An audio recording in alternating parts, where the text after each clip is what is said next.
এজিদের মাধ্যমে যেই কর্তৃত্ববাদী শাসন প্রতিষ্ঠিত হতে যাচ্ছিলেন তাঁর দূরদৃষ্টিতে সেটি উম্মার জন্যে, মুসলিম উম্মার জন্য ভয়াবহ পরিণতি আনতে পারে, সেটি সাধারণ মানুষ হয়তো অনুধাবন করতে না পারে। কিন্তু তিনি তো নবী করিম সাল্লাল্লাহু আলাইহি ওয়াসাল্লামের প্রিয় দৌহিত্র। ওনার বাবা তো হজরতে সৈয়দনা আলী ইবনে আবি তালিব, হজরত আলী রাদিয়াল্লাহু তাআলা আনহু। ওনার মা তো হচ্ছেন হজরত ফাতেমা রাদিয়াল্লাহু তাআলা আনহা। সেজন্যে তিনি এটির প্রতিবাদ করছিলেন। কারণ কি, উনি দেখেছিলেন যে নবী ইসলামের সময়, খোলাফায়ে রাশিদিনদের সময় বিশেষ বংশ, বিশেষ বর্ণ, বিশেষ কোনো বর্ণ বা বংশ বা গোত্র প্রাধান্য নয়। যিনি যোগ্য, যিনি সৎ, যিনি তাকি, যিনি তাকওয়া, তিনি এই নেতৃত্বের সেই আসবেন। কিন্তু এজিদের মাধ্যমে যেটি হতে যাচ্ছে সেটি এই খোলাফায়ে রাশিদিনদের এই ধারাবাহিকতা, সেটি কি হচ্ছে লঙ্ঘন হতে যাচ্ছে। সেই জন্যেই তিনি প্রতিবাদ জানিয়েছেন। আরেকটি হচ্ছে, তিনি দেখেছিলেন যে খোলাফায়ে রাশিদিনদের সময় রাষ্ট্রের সমস্ত কার্যাদি পরামর্শ ভিত্তিক পরিচালিত হতো। এই যে আজকে যে পার্লামেন্ট, আমরা মসজিদে নববী বহুবার আমরা বলেছি, আমাদের মসজিদগুলো কেবল মসজিদ নবী ইসলামের সেই মসজিদ নববী ছিল, একদিকে সেটি ছিল উন্মুক্ত বিশ্ববিদ্যালয়, ওপেন ইউনিভার্সিটি, যেখানে ছোট বড় নারী পুরুষ, সেখানে বরং বলা যায় যে আবাসিক বিশ্ববিদ্যালয়ে কনসেপ্ট যেটি আমরা আধুনিক এই ধারণা, সেটি মসজিদ নববী থেকে সেটা নেওয়া হয়েছে। এবং আরেকদিকে মসজিদ নববী ছিল সুপ্রিম কোর্ট। নবী ইসলাম সমস্ত বিচার গুরুত্বপূর্ণ যেগুলো, সেই বিচার ফয়সালাগুলো তিনি মসজিদ থেকে করতেন। এবং এটি ছিল আরেকটি বলা যায় যে আধুনিক যুগে যে পার্লামেন্ট, যেটা আমরা হাউজে পার্লামেন্ট বলছি, নবী ইসলাম ছোট বড় এমনকি ছোট্ট একটি এলাকায় কে দায়িত্বশীল হবে সেটাও নবী ইসলাম সাহাবায়ে কেরামদের সাথে পরামর্শ করতেন। তো হজরতে ইমাম হুসাইন দেখতে পেলেন এজিদের কর্তৃত্ববাদী শাসন যদি প্রতিষ্ঠিত হতে যায়, বিনা বাধায় যদি সেটি প্রতিষ্ঠিত হয়ে যায়, তাহলে এই পরামর্শভিত্তিক শাসন কার্যাদি পরিচালনা সেটি ব্যাহত হবে। তখন ওই ব্যক্তি তার মুখ থেকে যা বের হবে সেটাই আইন হবে, মুখোচ্চারিত বাণী আইন হবে। আর পরামর্শভিত্তিক যেটি খোলাফায়ে রাশিদিনদের মধ্যে ছিল, ও শাওবিরহুম ফিল আমর, আল্লাহ তাআলা বলছেন সমস্ত বিষয় পরামর্শভিত্তিক আপনি পরিচালনা করবেন। ওয়া আমরুহুম বাইনহুম শুরা, মুমিন তো তারাই যাদের সমস্ত কার্যাদি পরামর্শভিত্তিক হবে। হযরত ইমাম হোসেন দূরদৃষ্টিতে অনুধাবন করেছিলেন এটি আর হতে যাবে না, সেই জন্যেই তিনি করেছেন। এবং আরেকটি হচ্ছে খোলাফায়ে রাশিদিনদের সময় যেটি ছিল, সেটি হচ্ছে খলিফা, যিনি হযরত ওমরের অর্ধ পৃথিবীর খলিফা যিনি ছিলেন, এবং যার শাসনকালীন প্রশংসা কেবল মুসলিম নয়, অনেক অমুসলিম নেতৃবৃন্দ, অনেক অমুসলিম সরকার প্রধান, রাষ্ট্রপ্রধানরা হযরত ওমর রাদিয়াল্লাহু তাআলা আনহুর সুশাসনের কথা যারা বলতেন বা বলছেন, এবং ঐতিহাসিকভাবে যেটি প্রতিষ্ঠিত, ওনাদেরকে যে কোনো সময় তাদের জবাবদিহিতা ছিল জনগণের কাছে। আপনারা জানেন যে আমরা পবিত্র মাসে আছি, এই মাস মুহররম মাস, পবিত্র মাস। 4টি মাস এগুলোকে শাহরে হারাম বলা হয়েছে, সম্মানিত মাস, পবিত্র মাস। এবং এই 4 মাসে যুদ্ধ বিগ্রহ সম্পূর্ণ নিষিদ্ধ। জিলকদ, জিলহজ, মুহররম এবং রজব মাস, এই 4টি মাসকে কোরআনে পাকে সম্মানিত মাস বলা হয়েছে। এবং কোনো ধরনের যুদ্ধ বিগ্রহকে সম্পূর্ণভাবে নিষিদ্ধ ঘোষণা করা হয়েছে কোরআনে এবং নবী ইসলামের হাদিসে। তো আমরা একদিকে আজকে পবিত্র মাস মুহররম মাস, আবার আজকে সপ্তাহের সারা দিন বরকতপূর্ণ দিন, জুমার দিবস, ইয়মুল জুমা। আবার সেই সাথে যোগ হয়েছে আরেকটি পবিত্র দিন আজকে, সেটি হচ্ছে আশুরার দিবস। একদিকে পবিত্র মাস, আরেকদিকে পবিত্র দিন, আরেকদিকে আশুরার এই তাৎপর্যমণ্ডিত বরকতপূর্ণ এই দিবস। আল্লাহ পাক সুবহানাহু ওয়া তাআলা এই পবিত্র দিবসে আমাদের তওবা কবুল করুন, আমিন। এবং আমাদেরকে সদ্য ভূমিষ্ঠ নবজাতকের মতো নিষ্পাপ করে আমৃত্যু যাতে আমরা ইসলামের উপর সিরাতুল মুস্তাকিমের উপর থাকতে পারি, আল্লাহ তাআলা সেই তৌফিক দিন, আমিন। এই পবিত্র দিবসের তাৎপর্য মর্যাদা সম্পর্কে আলহামদুলিল্লাহ এখন সকলেই আমরা জানি। একসময় হয়তো বা মৌলানা সাহেব কখন ওয়াজ করবেন, জুমায় কখন বয়ান হবে, তখনই কেবল মানুষ জানত। কিন্তু এখন সামাজিক যোগাযোগের মাধ্যমে মানুষ এখন শুধু বাংলাদেশে নয়, আন্তর্জাতিক খ্যাতিসম্পন্ন বড় বড় ইসলামিক স্কলার ইংরেজিতে এবং অন্যান্য ভাষায় চমৎকারভাবে যারা বয়ান রাখছেন, এগুলো সম্পর্কে কম বেশি আমরা সকলেই ওয়াকিবহাল হচ্ছি। তো আজকের এই দিবসটি পবিত্র দিবস। নবী করিম সাল্লাল্লাহু আলাইহি ওয়াসাল্লাম যখন তিনি মদিনা মুনাওয়ারা গেলেন, আপনারা জানেন যে মদিনা শরীফে সেখানে আহলে কিতাবরা ছিল, ইহুদি ছিল, খ্রিস্টান ছিল। আল্লাহর নবী দেখতে পেলেন যে ইহুদিরা এই বিশেষ দিবসকে তারা মর্যাদা এবং সম্মানের সাথে পালন করছে এবং রোজা রাখছে। নবী কাইসাম জিজ্ঞেস করলেন, কেন আজকে আপনারা এই দিবসকে বিশেষ মর্যাদার সাথে দেখছেন? ওনারা বললেন যে এই দিনেই আমাদের চিরশত্রু, মানবতার শত্রু এবং জঘন্য পাপিষ্ঠ ফেরাউন, যে বনি ইসরাইলকে দাস বানিয়ে সীমাহীনভাবে নির্যাতন করত। কোরআন শরীফে ইউযাব্বিহুনা আবনাআকুম, বনি ইসরাইলের সকল পুত্র সন্তানদের সে হত্যা করত। ওয়াইস্তাহয়ুনা নিসাআকুম, এবং নানাবিধ নির্যাতনের মাধ্যমে সে আমাদেরকে অতিষ্ঠ করেছিল। আমাদের প্রিয় নবী হযরত মূসা আলাইহিস সালামের নেতৃত্বে আল্লাহ পাক সুবহানাহু ওয়া তাআলা বনি ইসরাইলের শত্রু, মানবতার শত্রু এই তাগুতকে আল্লাহ পাক সুবহানাহু ওয়া তাআলা আজকের এই দিবসে সাগরে ডুবিয়ে যে কঠিন শাস্তি দিয়েছিলেন, সেজন্যে হযরত মূসা আলাইহিস সালাম এই দিবসটিতে আল্লাহ তাআলা শুকরিয়া আদায় করেছিলেন এবং তিনি রোজা রেখেছিলেন। অর্থাৎ আমাদের জন্য আজকে এই দিনটি বিজয় দিবস, যে ফেরাউনের নির্যাতন থেকে আল্লাহ তাআলা আমাদেরকে মুক্তি দিয়েছিলেন এবং আমরা স্বদেশে মাতৃভূমি ফিলিস্তিনে আমরা হজরতে মূসা আলাইহিস সালামের নেতৃত্বে আমরা এসেছিলাম এবং হজরত মূসা আলাইহিস সালাম তিনি রোজা রেখেছিলেন। সেই ধারাবাহিকতায় আমরাও রোজা রাখছি। নবী করিম সাল্লাল্লাহু আলাইহি ওয়াসাল্লাম ইরশাদ করলেন যে মূসা আলাইহিস সালামের প্রতি সম্মান প্রদর্শনের দিক থেকে তোমাদের চেয়ে আমরা বেশি হকদার, যেহেতু তিনি আল্লাহ সুবহানাহু ওয়া তাআলার উলুল আযম মিনার রুসুল, সেই জন্য আমরাও এই দিবসটিতে রোজা রাখব। তবে নবী ইসলাম বললেন, আমরা তোমাদের থেকে ব্যতিক্রম করব, সেটি হচ্ছে তোমরা কেবল একটি দিন রোজা রাখো, আমরা 2 দিন রোজা রাখবো, অর্থাৎ 9, 10 অথবা 10, 11।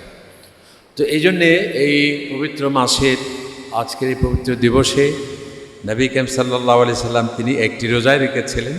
তবে তিনি বলেছিলেন যে আগামী বছর যদি আমি থাকি, অবশ্যই আমি 2 দিন রোজা রাখবো। এবং এই দিবসের রোজার ফজিলত সম্পর্কে আল্লাহ সুবহানাহু ওয়া তাআলা নবী ইসলাম ইরশাদ করেছেন যে বিগত বছরের গুনাহসমূহ আল্লাহ সুবহানাহু ওয়া তাআলা ক্ষমা করে দেন আজকের এই পবিত্র দিবসের রোজার মাধ্যমে। এবং এই ইয়মে আশুরায় আরেকটা হৃদয় বিদারক, অত্যন্ত মর্মান্তিক, মর্মস্পর্শী আরেকটি ঘটনা সম্পাদিত হয়েছিল। সেটা হচ্ছে কারবালার দিবসে হযরত ইমাম হুসাইন রাদিয়াল্লাহু তাআলা আনহু সহ আহলে বাইতের অসংখ্য সদস্যবৃন্দ চরমভাবে ইয়াজিদের সেনাবাহিনী কর্তৃক শাহাদত বরণ করেছিলেন। সেই দিন হিসেবেও এই দিনটি আমাদের কাছে অত্যন্ত ঐতিহাসিক এবং আহলে বাইতদের কোরবানির দিবস।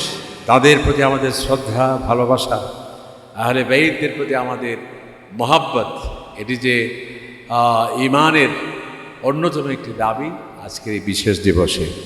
হযরত ইমাম হুসাইন রাদিয়াল্লাহু তাআলা আনহু তিনি কোনো গদি দখলের জন্যে সেই কারবালা তিনি যাননি, তিনি কোনো রাজনৈতিক উদ্দেশ্যে কেবল সেখানে তিনি যাননি, বরং হযরত ইমাম হুসাইনের সেই যাত্রার মূল লক্ষ্য এবং উদ্দেশ্য ছিল ইয়াজিদ কর্তৃক যে শাসনধারা প্রতিষ্ঠিত হতে যাচ্ছে, তিনি নবী করিম সাল্লাল্লাহু আলাইহি ওয়াসাল্লামের সময় যা দেখেছিলেন এবং খোলাফায়ে রাশেদিন হযরত আবু বকর রাদিয়াল্লাহু তাআলা আনহু, হযরত ওমর ইবনে খাত্তাব রাদিয়াল্লাহু তাআলা আনহু, হযরত ওসমান রাদিয়াল্লাহু তাআলা আনহু, হযরত আলী রাদিয়াল্লাহু তাআলা আনহু সময় যে খেলাফতের স্বর্ণযুগ, এই যে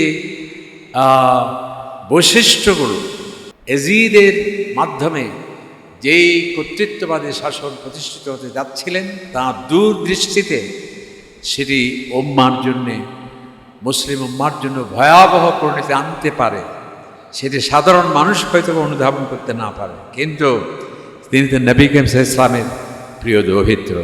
ওনার বাবা তো হজরতে সাইয়্যিদানা আলী ইবনে আবি তালিব, হযরত আলী রাদিয়াল্লাহু তাআলা আনহু। ওনার মা তো হচ্ছেন হযরত ফাতেমা রাদিয়াল্লাহু তাআলা আনহা। সেজন্যে তিনি এটির প্রতিবাদ করছিলেন। কারণ কি, উনি দেখেছিলেন যে নবী ইসলামের সময়, খোলাফায়ে রাশেদিনদের সময় বিশেষ বংশ, বিশেষ বর্ণ, বিশেষ কোনো বর্ণ বা বংশ বা গোত্র প্রাধান্য নয়। যিনি যোগ্য, যিনি সৎ, যিনি তাকি, যিনি তাকওয়া, তিনি এই নেতৃত্বের সেই আসবেন। কিন্তু এজিদের মাধ্যমে যেটি হতে যাচ্ছে, সেটি খোলাফায়ে রাশেদিনদের এই ধারাবাহিকতা, সেটি কি হচ্ছে লঙ্ঘন হতে যাচ্ছে। সেই জন্যেই তিনি প্রতিবাদ জানিয়েছেন। আরেকটি হচ্ছে, তিনি দেখেছিলেন যে খোলাফায়ে রাশেদিনদের সময় রাষ্ট্রের সমস্ত কার্যাদি পরামর্শ ভিত্তিক পরিচালিত হতো। এই যে আজকে যে পার্লামেন্ট, আমরা মসজিদে নববী, এটা বহুবার আমরা বলেছি, আমাদের মসজিদগুলো কেবল মসজিদ নবী ইসলামের সেই মসজিদ নববী ছিল একদিকে, সেটি ছিল উন্মুক্ত বিশ্ববিদ্যালয়, ওপেন ইউনিভার্সিটি, যেখানে ছোট বড় নারী পুরুষ, সেখানে বরং বলা যায় যে আবাসিক বিশ্ববিদ্যালয়ে কনসেপ্ট যেটি আমরা আধুনিক এই ধারণা, সেটি মসজিদ নববী থেকে সেটা নেওয়া হয়েছে। এবং আরেকদিকে মসজিদ নববী ছিল সুপ্রিম কোর্ট। নবী ইসলাম সমস্ত বিচার গুরুত্বপূর্ণ যেগুলো, সেই বিচার ফয়সালাগুলো তিনি মসজিদ থেকে করতেন। এবং এটি ছিল আরেকটি, বলা যায় যে আধুনিক যুগে যে পার্লামেন্ট, যেটা আমরা হাউজে পার্লামেন্ট বলছি, নবী ইসলাম ছোট বড় এমনকি ছোট্ট একটি এলাকায় কে দায়িত্বশীল হবে, সেটাও নবী ইসলাম সাহাবায়ে কেরামদের সাথে পরামর্শ করতেন। তো হজরতে ইমাম হুসাইন দেখতে পেলেন এজিদের কর্তৃত্ববাদী শাসন যদি প্রতিষ্ঠিত হতে যায়, বিনা বাধায় যদি সেটি প্রতিষ্ঠিত হয়ে যায়, তাহলে এই পরামর্শভিত্তিক শাসন কার্যাদি পরিচালনা সেটি ব্যাহত হবে। তখন ওই ব্যক্তি তার মুখ থেকে যা বের হবে সেটাই আইন হবে, মুখোচ্চারিত বাণী আইন হবে। আর পরামর্শভিত্তিক যেটি খোলাফায়ে রাশেদিনদের মধ্যে ছিল, ও শাওবিরহুম ফিল আমর, আল্লাহ তাআলা বলছেন সমস্ত বিষয় পরামর্শভিত্তিক আপনি পরিচালনা করবেন। ওয়া আমরুহুম বাইনহুম শুরা, মুমিন তো তারাই যাদের সমস্ত কার্যাদি পরামর্শ ভিত্তিক হবে। হযরত ইমাম হুসাইন দূরদৃষ্টিতে অনুধাবন করেছিলেন এটি আর হতে যাবে না, সেই জন্যেই তিনি করেছেন। এবং আরেকটি হচ্ছে, খোলাফায়ে রাশেদিনদের সময় যেটি ছিল, সেটি হচ্ছে খলিফা, যিনি হযরত ওমরের অর্ধ পৃথিবীর খলিফা যিনি ছিলেন, এবং যার শাসনকালের প্রশংসা কেবল মুসলিম নয়, অনেক অমুসলিম নেতৃবৃন্দ, অনেক অমুসলিম সরকার প্রধান, রাষ্ট্রপ্রধানরা হযরত ওমর রাদিয়াল্লাহু তাআলা আনহুর সুশাসনের কথা যারা বলতেন বা বলছেন, এবং ঐতিহাসিকভাবে যেটি প্রতিষ্ঠিত, ওনাদেরকে যে কোনো সময় তাদের জবাবদিহিতা ছিল জনগণের কাছে। আপনারা জানেন যে হযরত ওমর রাদিয়াল্লাহু তাআলা একবার খুতবা দেওয়ার জন্যে মিম্বরে আরোহণ করছিলেন। ওই সময় একজন সাধারণ নাগরিক ওনাকে একটি প্রশ্ন করেছিলেন, এবং সেই প্রশ্নের উত্তর দেওয়ার আগ পর্যন্ত তাকে খুতবা তিনি দেননি। এই যে ধারাবাহিকতা, জবাবদিহিতা, ট্রান্সপারেন্সি, স্বচ্ছতা, এটি হযরত ইমাম হুসাইন দেখতে পেলেন। তাহলে এজিদ কর্তৃক যেটি হতে যাচ্ছে, সেখানে সেটি এই ধারাবাহিকতা অব্যাহত থাকবে না। সেজন্যই হযরত ইমাম হুসাইন রাদিয়াল্লাহু তাআলা আনহু তিনি প্রতিবাদ জানিয়েছিলেন। এবং এই জন্যেই নবী ইসলাম, এই জন্যেই তিনি প্রতিবাদ জানিয়েছিলেন। আল্লাহ নবী ইরশাদ করেছিলেন, মান রাআ মিনকুম মুনকারান, যদি তোমাদের মধ্যে কেউ গর্হিত কাজ দেখে, তাকে ফালিয়ুগাইয়িরহু বিয়াদিহি, তাকে সেটা বাধা দিতে হবে।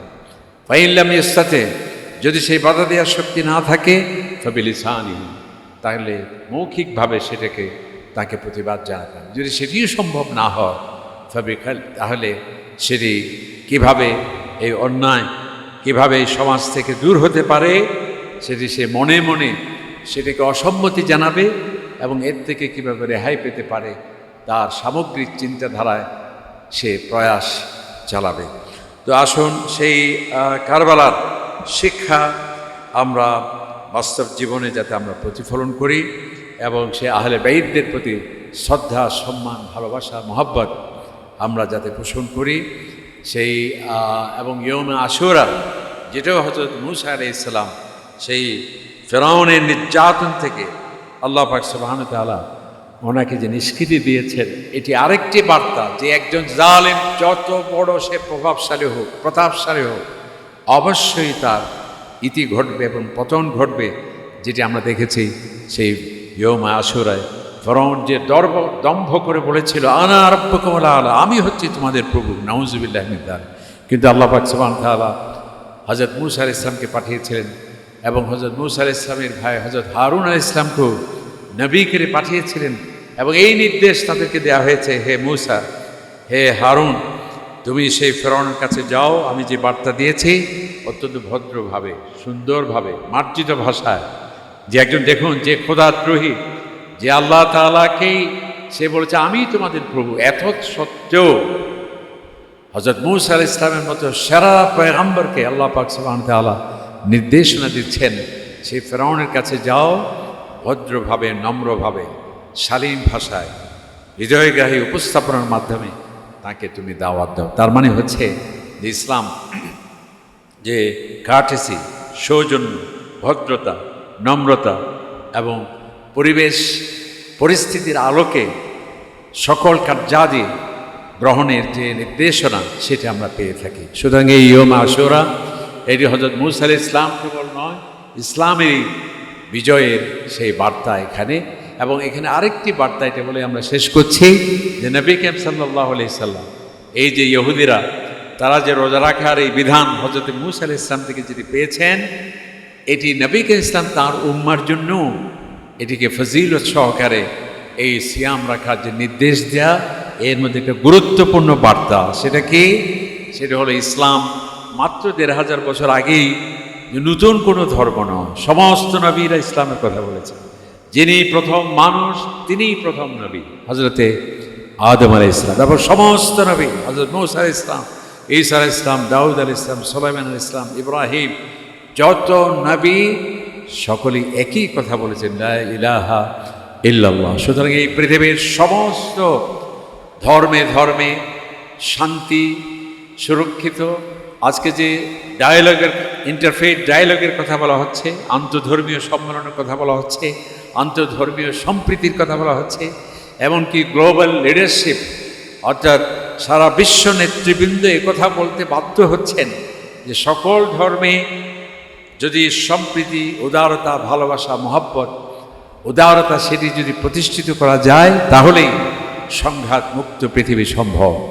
আর এই যে তাদের অনুভূতি, এটি তো ইসলামেরই সেই পয়গাম, যেটি হযরতে নবী করিম সাল্লাল্লাহু আলাইহি সাল্লাম হযরত মূসা আলাইহিস সালামের সেই রোজা রাখার বিধান ইহুদিদেরকে সুস্পষ্টভাবে জানিয়ে দিলেন যে মূসা আলাইহিস সালামের সেই বিধান মানার ক্ষেত্রে তোমাদের চেয়ে আমরাই বেশি হকদার, যেহেতু মূসা আলাইহিস সালামের দাওয়াতের যে সিরাতুল মুস্তাকিম, সেখান থেকে তোমাদের মাঝে কিছুটা বিচ্যুতি আছে, কিন্তু আমরা তাঁর সঠিক সেই পথেই আমরা আছি।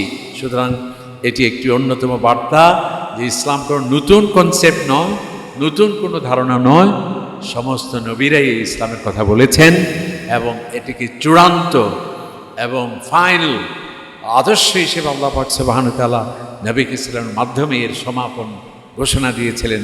আল-ইয়াওমা আকমালতু লাকুম, হে নবী, আপনার মাধ্যমে আজকে আমি ঘোষণা দিচ্ছি, লক্ষ লক্ষ নবীরা যে ইসলামের কথা বলেছেন, আজকে আপনার মাধ্যমে সেটা আমি পূর্ণাঙ্গ ঘোষণা করলাম। ওয়া আতমামতু আলাইকুম নি'মাতি, এবং মানবতার প্রতি আমার নেয়ামতের পূর্ণতার যে ওয়াদা দিয়েছি, আপনার মাধ্যমে আজকে আমি সেটা পূর্ণতা ঘোষণা করছি। ওয়া রাদিতু লাকুমুল ইসলামা দীনা, সমস্ত নবীরা যে ইসলামের কথা বলেছেন সেই ইসলামই আমার কাছে মনোনীত হিসেবে আমি সেই স্বীকৃতি আপনার মাধ্যমে সেটা আমরা দিচ্ছি। আমরা পরিশেষে মহান আল্লাহ তাআলার কাছে দোয়া করছি সেই আশুরার শিক্ষণীয় বিষয়গুলো এবং সেই কারবালা থেকে আমাদের শিক্ষা এগুলো কেবল মাহফিলে নয়, বক্তৃতা নয়, অনুষ্ঠানে নয়, আমাদের সেটি বাস্তব জীবনে প্রতিফলন করতে হবে। আল্লাহ তাআলা সেই তৌফিক দান করুন, আমিন। ওয়া আখিরু দাওয়ানা আলহামদুলিল্লাহি রাব্বিল আলামিন। আসসালামু আলাইকুম ওয়া রাহমাতুল্লাহি ওয়া বারাকাতুহু। আইইউবি মিডিয়া, অপসংস্কৃতি মুক্ত আধুনিক ভিডিও সেন্টার।